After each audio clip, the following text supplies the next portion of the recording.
น้องคนเขาลืออายดำปือคือที่ทานไปบ้านน้องสุดสวยวิไลส่วนมันอายมุ้ยยาคาเจ้าขี่รถเป็นแต่อายเป็นรถที่ทางเจ้าคนนี้มีหังอายบ่มียังสาวให้สาวนา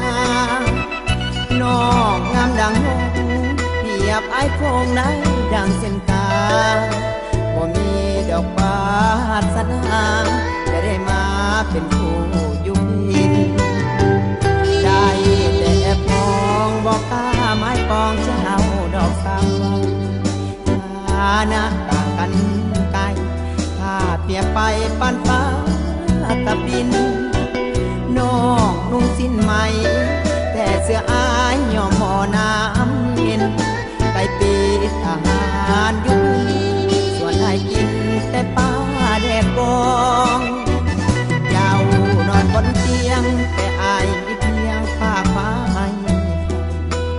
เจ้าคนมีมากมายมีคนนับใส่มากมายกายกองเจ้า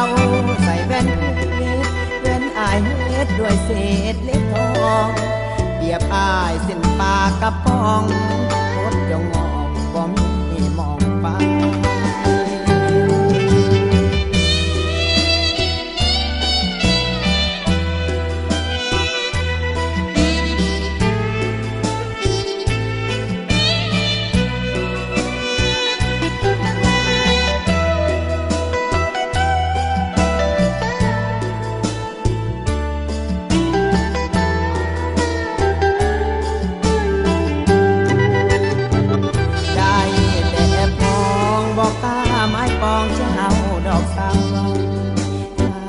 นะต่างกัน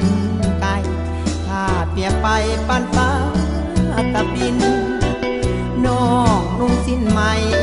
แต่เสื้ออายย่อมหอน้ำเย็นไก่ปี